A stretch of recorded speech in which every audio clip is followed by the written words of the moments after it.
좋은 아침 새날이 밝아옵니다. 깊어가는 겨울입니다. 주님 오실 날이 가까이 오고 있습니다.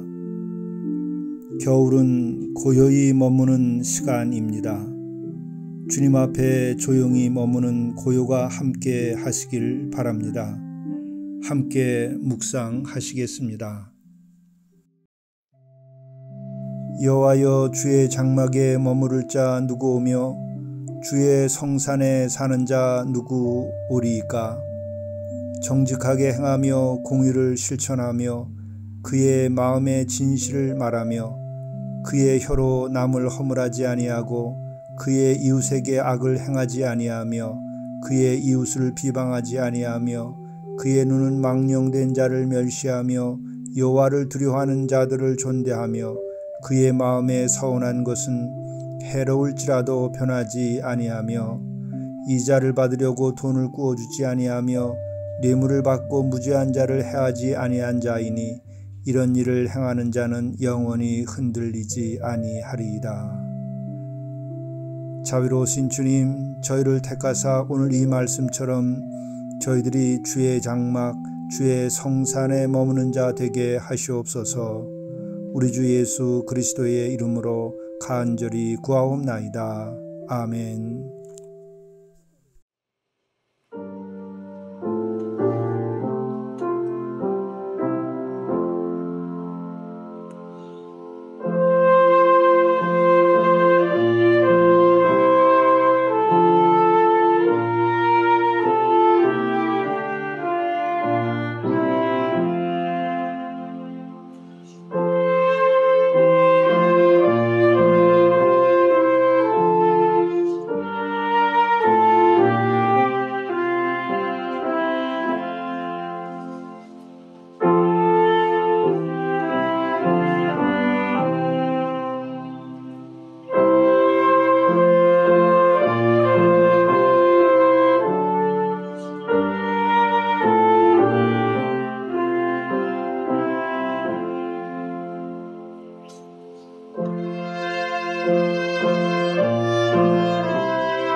성경 말씀 이사야 7장 13절에서 17절 말씀입니다.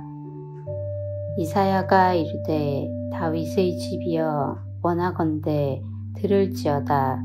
너희가 사람을 괴롭히고서 그것을 작은 일로 여겨 또 나의 하나님을 괴롭히려 하느냐. 그러므로 주께서 친히 징조를 너희에게 주실 것이라. 보라, 처녀가 잉태하여 아들을 낳을 것이요 그의 이름을 임마누엘이라 하리라. 그가 악을 버리며 선을 택할 줄 알 때가 되면 엉긴 젖과 꿀을 먹을 것이라.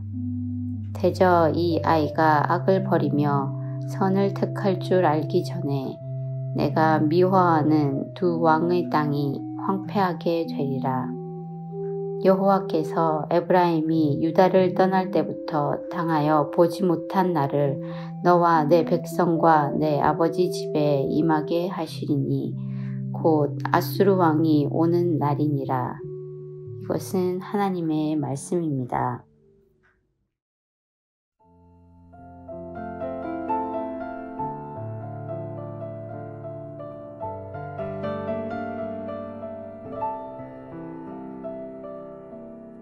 산마루 묵상 이주연 목사입니다.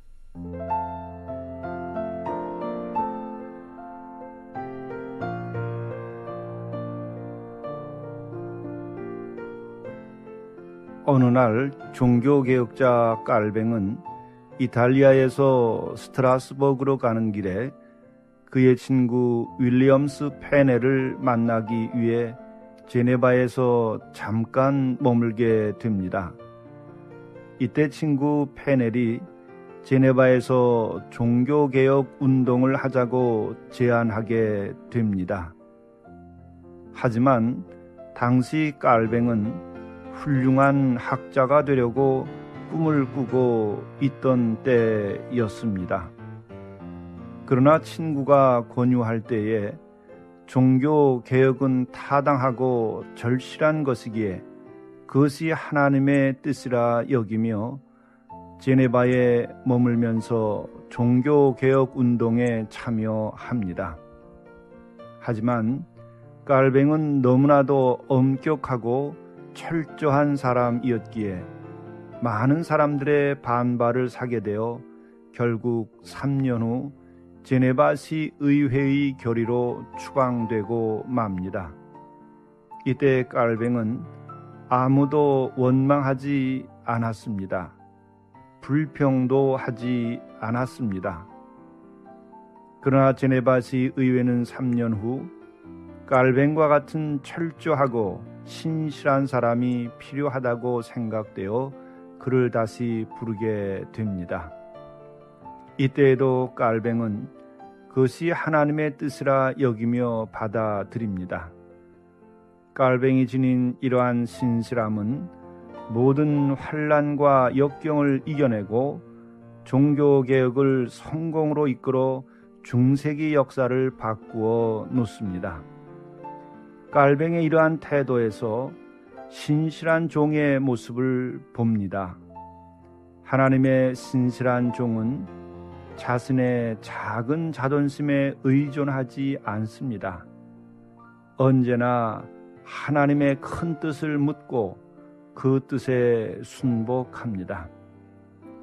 하나님의 신실한 종은 쓰면 뱉고 달면 삼키지 않고 오히려 고난이라도 무릅쓰며 가야 할 골고다를 넘어 승리의 영광에 이르게 됩니다.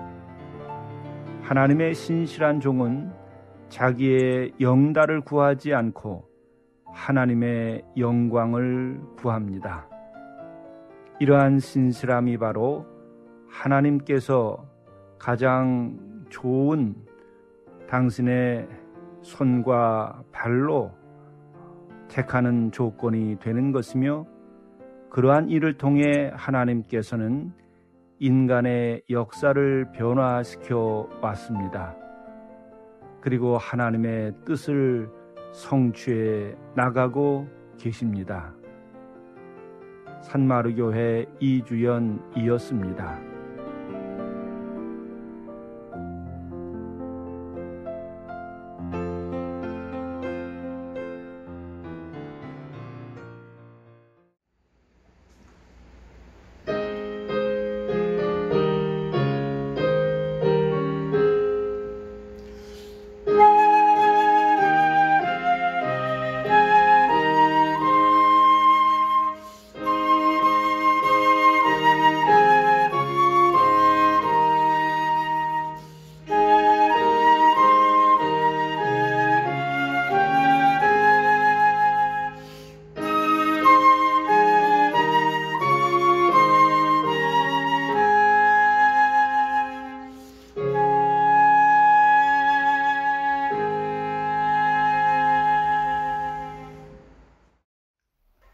용서 받으십시오. 하루가 끝나도록 죄를 쌓아두지 말라 하셨습니다. 가장 무거운 짐이 죄의 짐입니다. 사과할 것을 사과하고 용서받을 것을 용서받으십시오. 주 안에서 자유케 될 것입니다. 천국의 기쁨을 누리며 나날이 새롭게 창조하는 삶을 사시게 될 것입니다.